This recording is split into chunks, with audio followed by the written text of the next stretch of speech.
Je retrouve mon collègue Richard Latendresse à Washington. Richard, alors qu'on n'en sort pas à Washington, la sécurité a dû être renforcée autour du Capitole à cause de nouvelles menaces venant des partisans de Donald Trump. Oui, des menaces suffisamment sérieuses, Sophie, pour que la Chambre des représentants décide de suspendre ses activités pour la journée.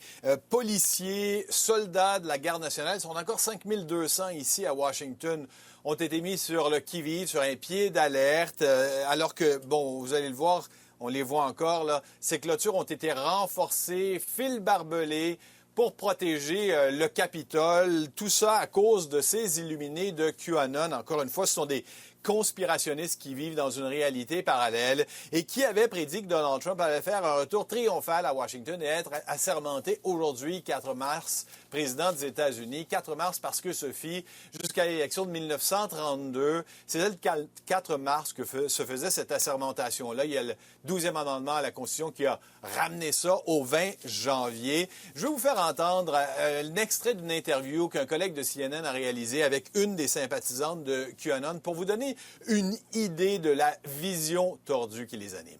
It is my hope that President Trump comes back as the 19th president of the United States under the 1776 and that he is inaugurated on March 4th. That is my hope for our future. Are you going to feel foolish on March 5th when Biden's still president?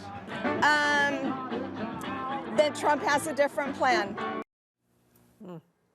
Bon, Sophie, en attendant cet autre plan de Donald Trump, cette dame et les autres fanatiques conspirationnistes là, se retrouvent effectivement gros gens comme devant parce que Joe Biden est bel et bien en poste. Aujourd'hui, par exemple, le bureau ovale accueille la vice-présidente, son secrétaire au transport, Pete Buttigieg, des élus de la Chambre des représentants pour parler d'infrastructures. Sophie, de ponts, de routes, d'autoroutes, d'aéroports, des affaires bien terre-à-terre qui ont pas mal plus de bon sens que ce que pensent les conspirationnistes. Ouais.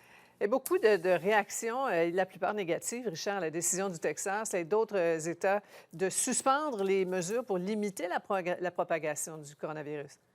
Ben, d'abord, pour ce qui est de Greg Abbott, le gouverneur du Texas, parce qu'il donne franchement le mauvais exemple à tous ces autres États qui sont impatients. Là, il n'y a personne qui souhaite rester confiné, mais ils sont impatients de rouvrir. Sauf que la pandémie est loin d'être terminée ici. C'est d'autant plus inquiétant que dans le cas du gouverneur Abbott du Texas, on a appris qu'il avait pris cette décision, qu'il l'avait annoncée sans consulter les responsables de la santé publique dans son État, alors que là, lui, non seulement il se débarrasse des masques, mais il ouvre les espaces publics, les restaurants, les cinémas. Et au cours de la dernière semaine, on a constaté une hausse des nouvelles infections de 27 dans son État. C'est pire encore dans le Mississippi, qui copie ce qui se fait dans le Texas, mais on se retrouve de ce côté-là avec 62 de hausse de cas au cours de la dernière semaine. Peut-être seront-ils sauvés par la vaccination qui fonctionne vraiment bien ici aux États-Unis. Sophie, suivez-moi bien, là. On donne plus de 2 millions de doses chaque jour maintenant ici.